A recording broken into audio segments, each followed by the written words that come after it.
In the harsh glare of Hollywood's never-ending lights, some couples look untouchable, like nothing could ever shake them.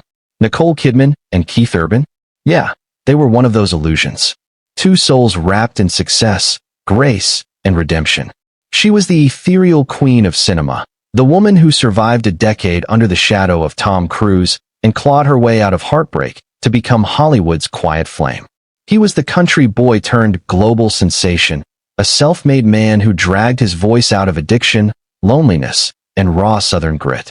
Together, they looked like the perfect story. Love redeemed after fame had almost chewed them up and spit them out. But here's the thing. Behind every perfect picture, there's a shadow. And in this story, that shadow kept getting darker. Every red carpet smile, every award night whisper, every headline pretending to celebrate them while secretly waiting for the fall. Their story kicked off in 2005 under the soft lights of a Good Day USA event in Los Angeles. Nicole, freshly divorced and quietly fragile, found herself drawn to Keith's humility, his accent, his silence, the gentleness Hollywood men so often fake. Keith, already wrestling old demons, didn't see a movie star when he looked at Nicole.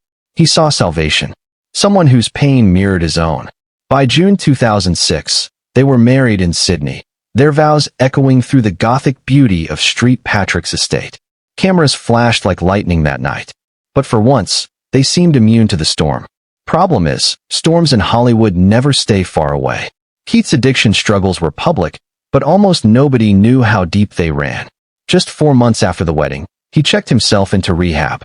The tabloids went wild. Nicole's new husband relapses.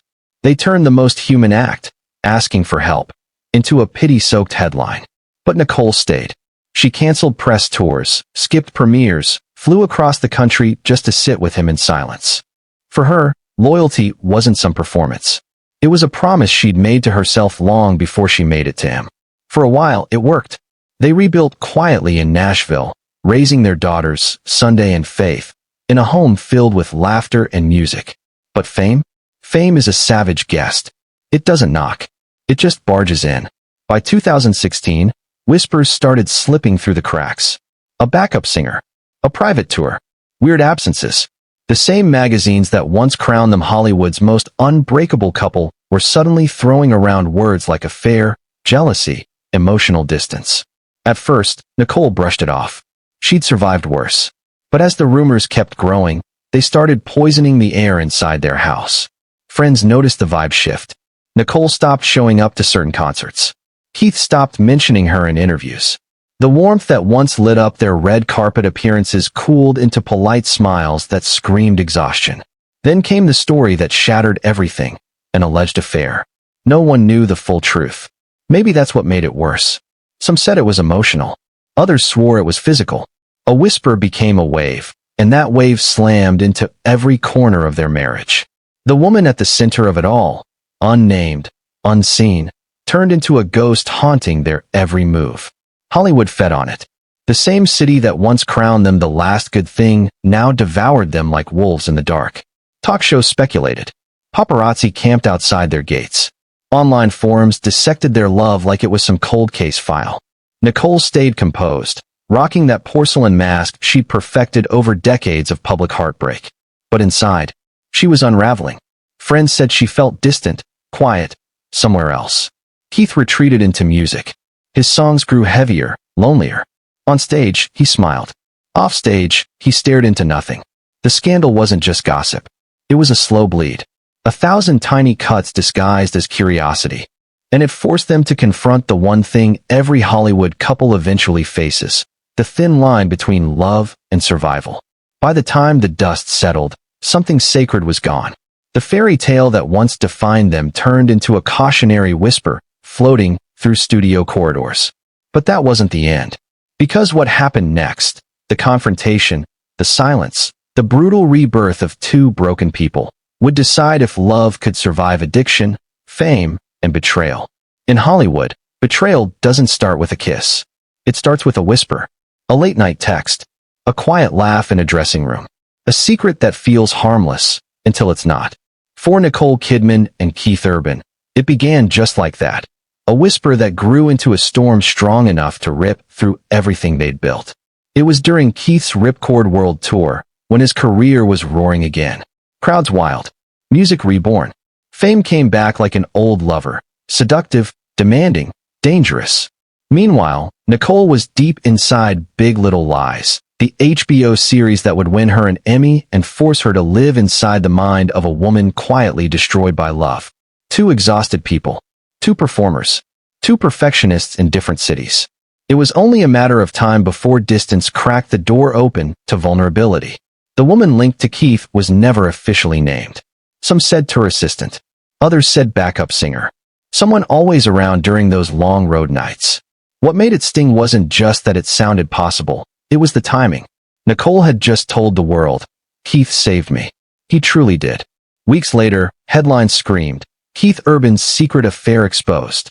At first, Nicole didn't buy it. She built her life on loyalty. She survived Tom Cruise, the Scientology silence, a decade under a microscope.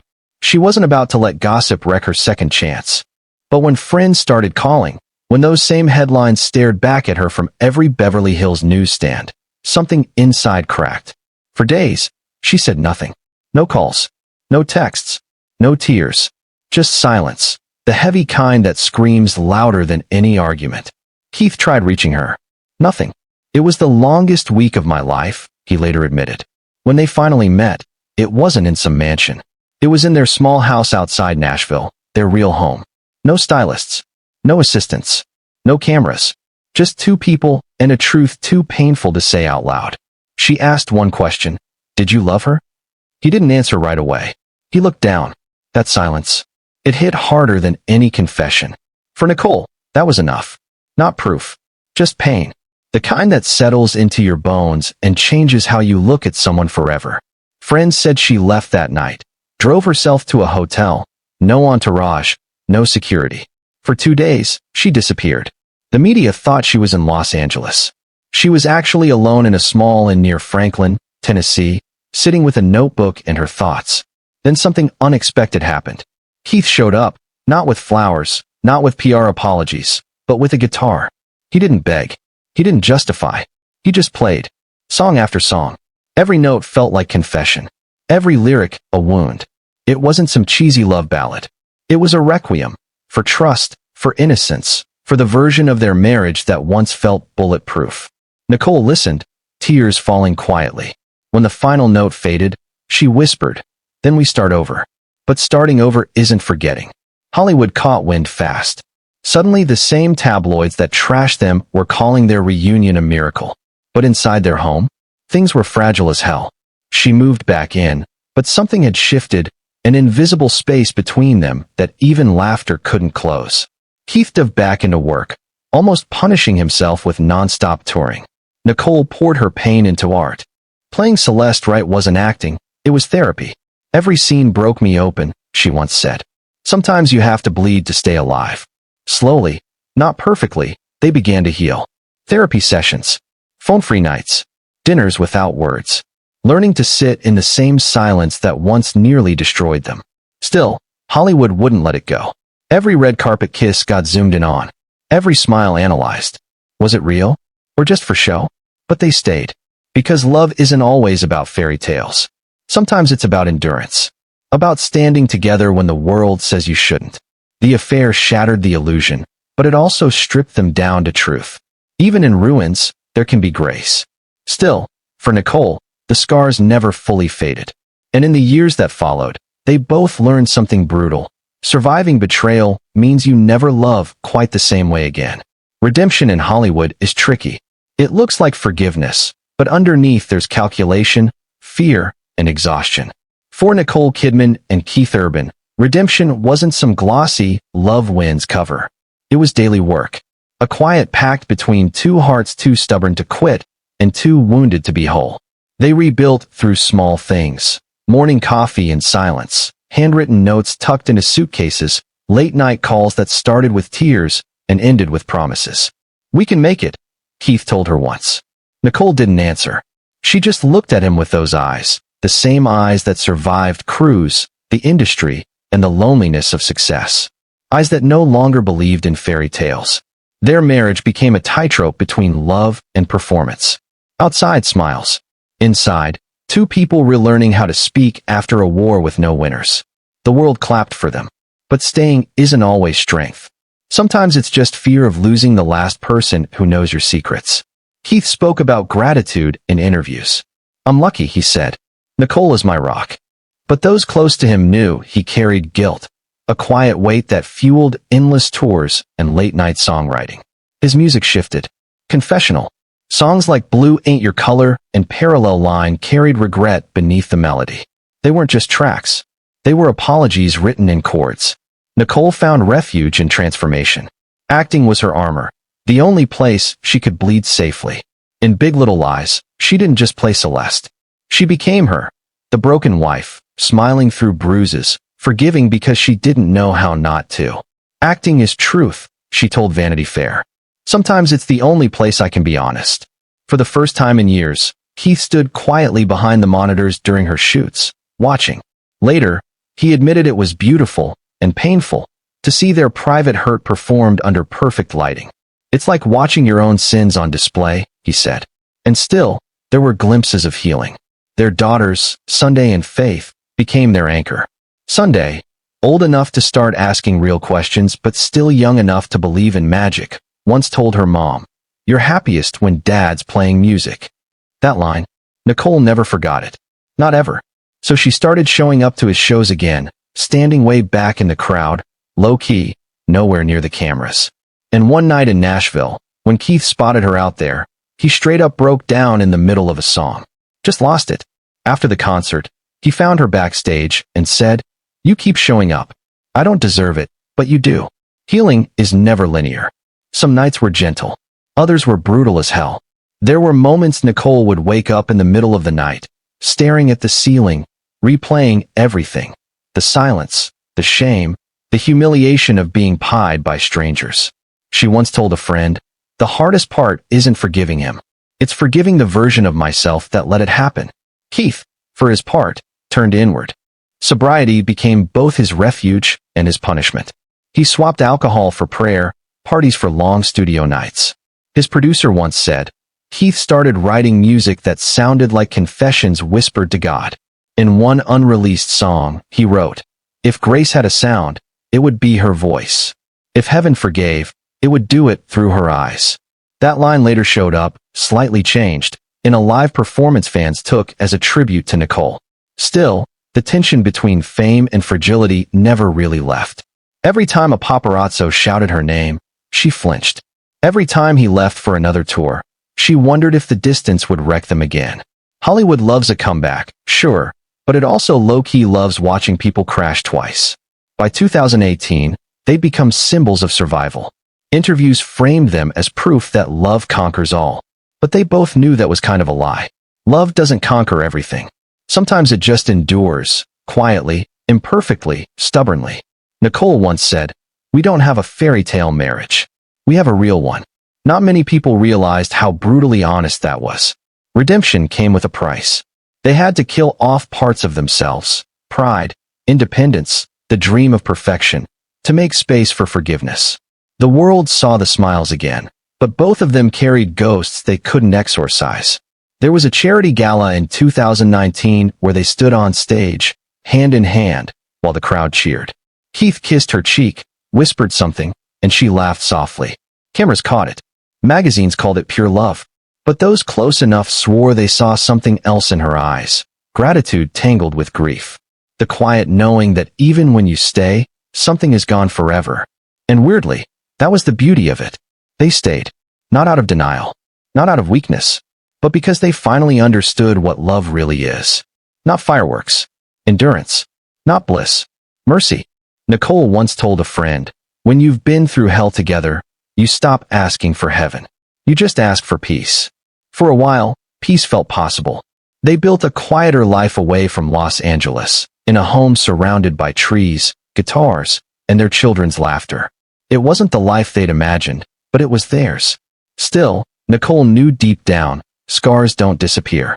They just fade behind new memories. And every time she looked at Keith, she didn't see the affair anymore. She saw the war they survived just to stay standing. But peace, like fame, doesn't last long in Hollywood.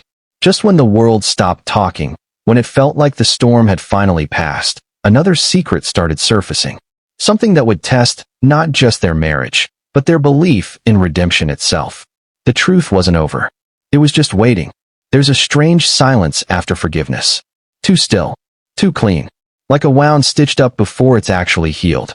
For Nicole Kidman and Keith Urban, that silence defined their new life. To the world, they were reborn, Hollywood's lesson in grace. A couple who survived scandal, addiction, heartbreak. But behind the gates of their Tennessee home, something fragile hung in the air. The sense that another truth lingered in the shadows. It started small, like betrayals always do. A misplaced phone. A quiet message. Something that shouldn't matter, but somehow does. Keith got super careful with his devices. Not because he was cheating, but because he was scared. The last time a private text got twisted, tabloids feasted on it for weeks. So when Nicole once asked for his phone to check a photo of their daughter, and he hesitated, just half a second, that pause hit different. It echoed everything she tried to forget. She didn't say anything for days. The calm, poised actress kept her mask flawless. But inside, something shifted. Old memories replayed. Late nights he didn't answer. Tours that ended in strange exhaustion. Words left unexplained. Suspicion isn't loud. It seeps. Slow. Toxic. Then came the night of the Country Music Awards. Keith was set to perform a new song fans swore was about second chances. Nicole arrived in a pale silver gown, glowing as always, smiling for cameras. But as the music started, she realized the song wasn't fully about her. The lyrics spoke of a reckless spark of a woman who taught me how to sin and pray in the same breath. Beautiful, but wrong. The crowd roared. Nicole clapped too. Later, driving home in silence, she finally asked, "Who is she?" Keith froze. Didn't see that coming. Not now. Not after everything. He tried to brush it off. Metaphor, fiction, artistic license. But Nicole knew his rhythm. Not malicious lies. The soft ones artists tell when the truth hurts too much to sing. It wasn't another affair. Not technically. It was quieter. Sadder.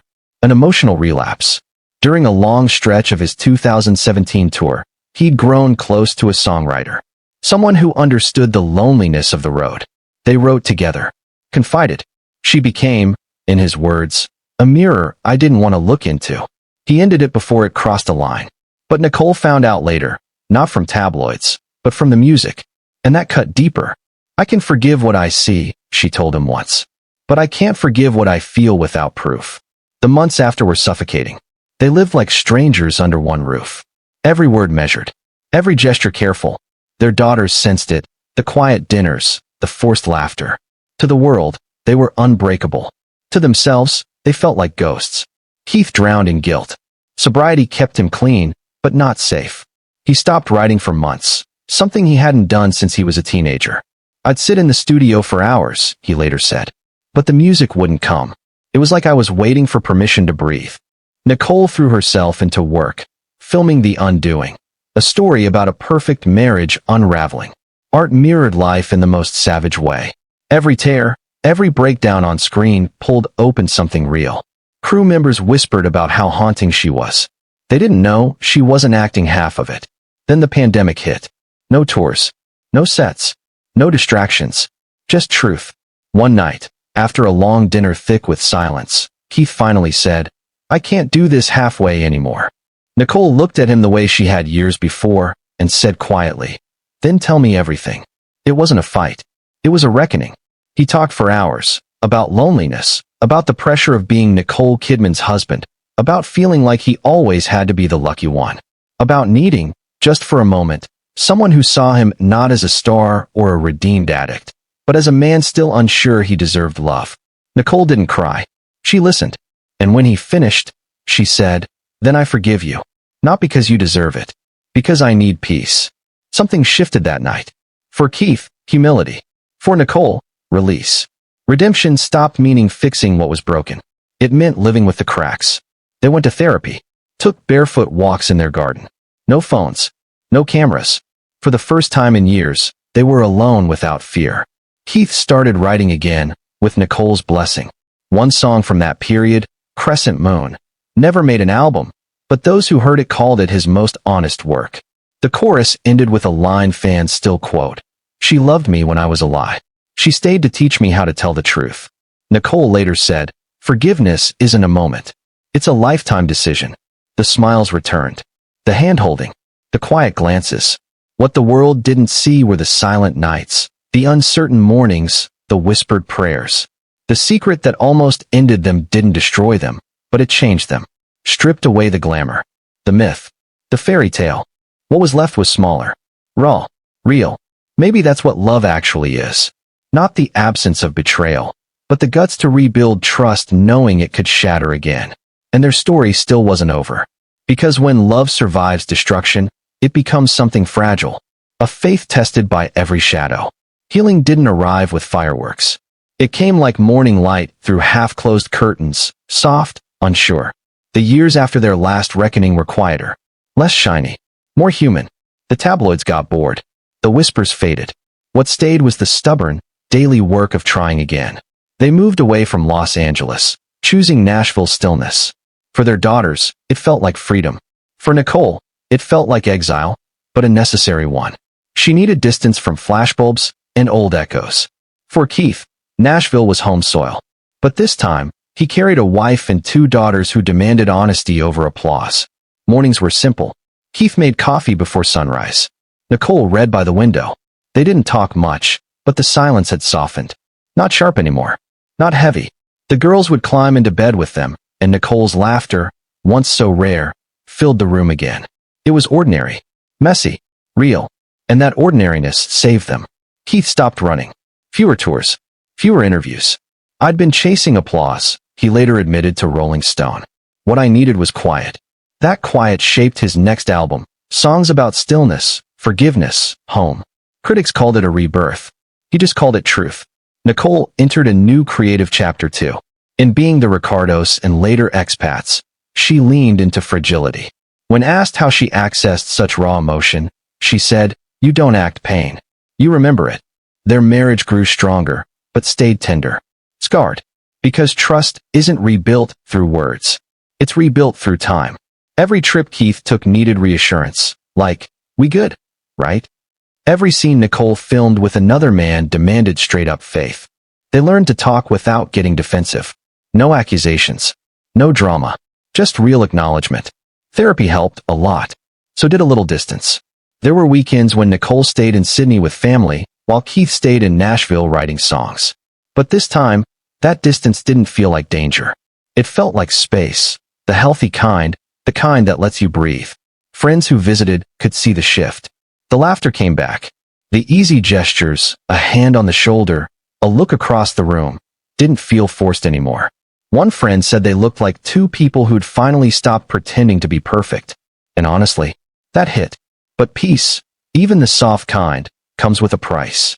Fame doesn't just disappear. It waits.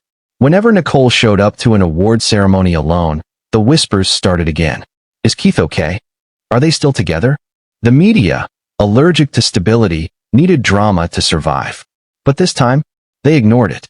Silence became their shield. No clapbacks. No statements. Just quiet strength. Then came a small but powerful moment. At the Academy Awards, when Being the Ricardos earned Nicole another nomination, Keith sat beside her. Not as the country superstar, not as the man who once broke her heart, but as her steady, quiet support. Cameras caught him reaching for her hand during a commercial break. The photo went viral, not because of scandal, but because it was simple. 2 people, weathered by time and mess, still choosing each other. That's it. Later that night, they skipped the after-parties and went home. Keith cooked pasta. Nicole poured red wine. Barefoot, they sat outside under the Tennessee sky. "This," she said softly, "is better than any award." Keith grinned. "You're my trophy," he teased. She laughed, a real laugh. The kind that sounds like forgiveness. But behind that laugh was truth. Redemption isn't about proving your love to the world. It's about living with yourself after you've failed someone. By 2023, the press had moved on to fresher scandals. Younger stars filled the tabloids. For the first time in decades, Nicole and Keith felt invisible, and they actually liked it. They walked their daughters to school, went grocery shopping without disguises, hosted low-key barbecues. Their love story wasn't headline material anymore, and that anonymity felt like grace. Still, Fame leaves scars. Nicole's roles demanded emotional extremes. Sometimes she'd come home distant, eyes glassy, still half-trapped in character. Keith never pushed. He'd just sit at the piano and play until she came back to herself. He never tries to fix me, she told a friend. He just waits until I can breathe again. That patience, it became their language. Years ago, fights ended with slammed doors. Now they ended with silence. Not cold, not hostile, just calm. They'd reached the quiet stage of love. The one nobody writes songs about because it's not flashy. But it's real. It's staying. Even so, ghosts don't disappear. Sometimes Nicole would dream of old headlines. The affair, the humiliation. She'd wake up shaking. Keith, half asleep, would grab her hand and whisper, "It's over." She'd nod. But her eyes said the memory still hurt. Wounds close. Memory remembers exactly where the knife went in. Years later, when asked how she defined love, she paused for a long moment. "Love," she said finally, "is choosing someone after you've seen what they're capable of." Keith, in a separate interview, said something almost identical. Love isn't about never breaking each other's hearts. It's about deciding which heart you want to help heal every day. And maybe that's what their story became. Two flawed people walking through the aftermath, hand in hand. Not because it was easy, but because it was real. Their daughters grew up. The house got quieter. Fame softened. Love steadied. They weren't chasing redemption anymore. They were living it. Sure, they still argued about schedules, parenting, even the past. But even those fights had gentleness. They'd learned that anger, when wrapped in respect, can still be love. In Nashville, people would spot them at small diners. Keith in a baseball cap, Nicole in a simple coat. No glam. No entourage. Just pancakes and laughter. Most people didn't even realize they were looking at one of Hollywood's longest, hardest-earned love stories. The fairy tale? That ended years ago. What replaced it was better. A partnership built from ashes. But peace in Hollywood is never permanent. It's just intermission before the next act. It started with a film overseas. Nicole took on a psychological drama about a woman torn between safe love and forbidden love. The director pushed her hard. "You can't just act heartbreak," he said. "You have to resurrect it." Keith supported her, told her to chase the art. But when production dragged on, old patterns crept back. Late nights, short calls, unanswered texts, distance, the same silent enemy, came knocking again. Then the headlines hit. On-screen chemistry, real-life rumors. Sources claiming Keith felt left behind. Deja vu cruel and familiar. At first, Keith brushed it off. He'd survived worse. But when he attended an event alone, the questions started again. Where's Nicole? Trouble in paradise? Gossip reached Nashville. Silence became suspicion. When Nicole came home, exhausted and thinner, she said before he even asked, "It's not true. You know it's not true." He nodded. He did know. But trust doesn't erase memory. And memory? It's brutal. For the first time in years, they fought. Not with rage, but with exhaustion. "I've been faithful," she said, voice shaking. "Even when I wasn't sure you deserved it." Keith whispered back, "I believe you. I just don't believe in peace anymore." That one hurt. The house turned cold. Nicole buried herself in post-production. Keith hid in the studio, recording late into the night. One unreleased track was titled Rumor. The chorus cut deep. They said I'd lose her twice. Once to the lie, once to the light. But love's just pain we promised to survive. Nicole escaped to Sydney, walking Bondi Beach at dawn with her sister. Calm on the outside, unraveling inside. "Maybe I'm just meant to endure," she admitted to a friend. When she came back to Nashville, Keith was gone. No fight, no note, just space. He'd flown to New Zealand to clear his head. For the first time in their marriage, he needed solitude without explanation. Those weeks changed them. Keith drove through the countryside where he grew up. Dirt roads, quiet churches, no cameras. "I realized I'd been loving her with fear," he later said. And fear shrinks love. Nicole stayed home, rereading old handwritten notes he'd tucked into her scripts. "I'm proud of you. Thank you for choosing me again." She realized she'd spent years trying to fix him instead of healing herself. For the first time, she didn't want to fix anything. She just wanted peace. When Keith came home, it was spring. She was barefoot in the garden, tending roses. "I went home," he said softly. "I know," she replied. He looked at her. Maybe love isn't about staying. Maybe it's about returning. She met his eyes. "So what now?" He gave a small smile. We stopped trying to be perfect. We just live.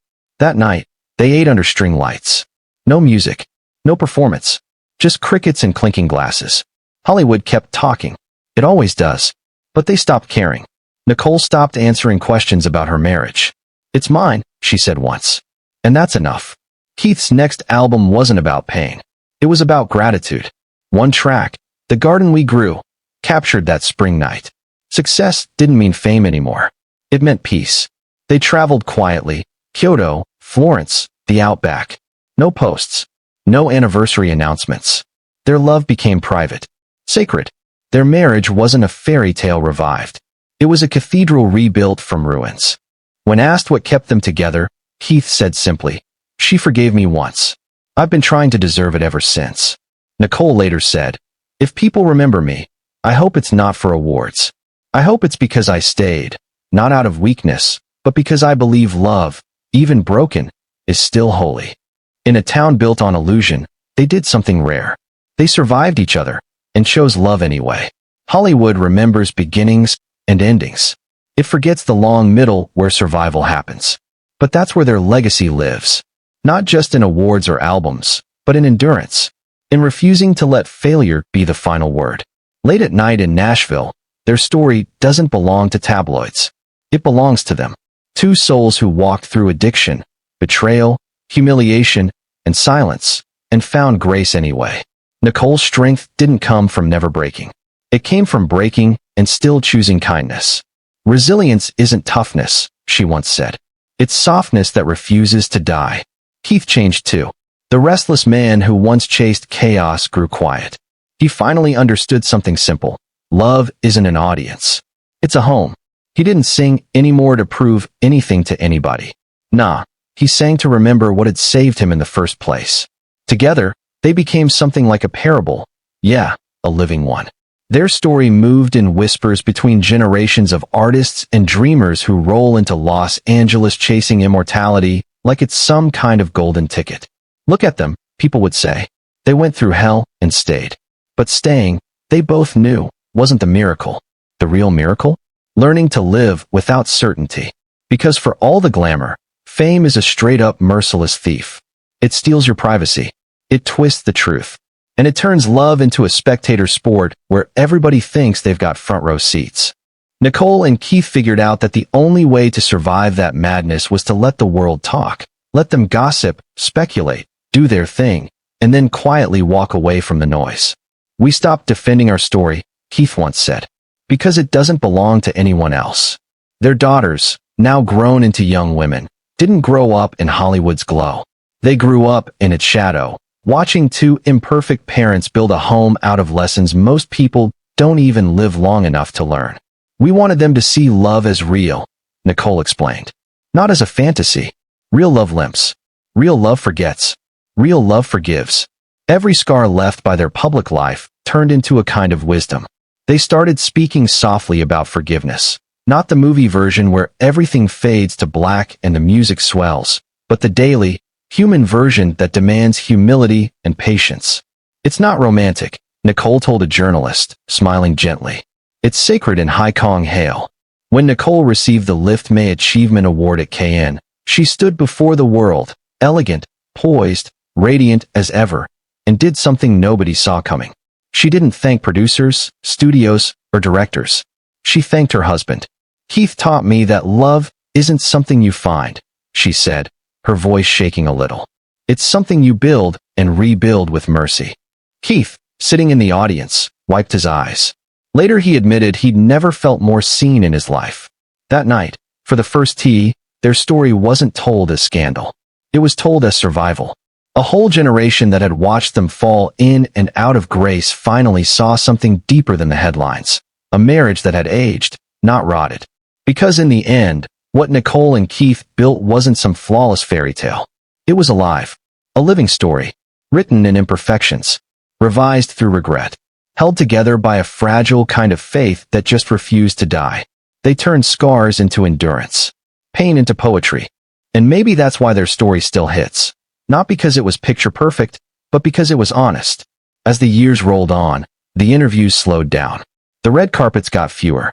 Instead, They started hosting small concerts in their backyard, intimate nights where Keith played acoustic versions of old songs and Nicole read poetry.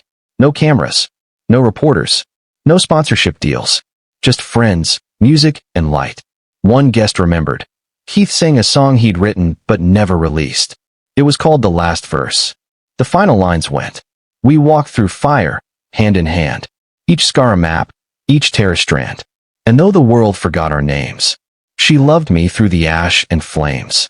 When he finished, Nicole kissed him on the cheek and whispered, "That's us." They didn't need applause. The silence that followed, that was enough. Their legacy wasn't cinematic. It was spiritual. They became living proof that fame can wreck you and still not define you. That failure can humble you without hollowing you out. That love, when you strip away the illusion, can still survive under the weight of truth. Hollywood will always crave tragedy. The beautiful downfall. The glittering collapse. But Nicole and Keith offered something way rarer, resurrection.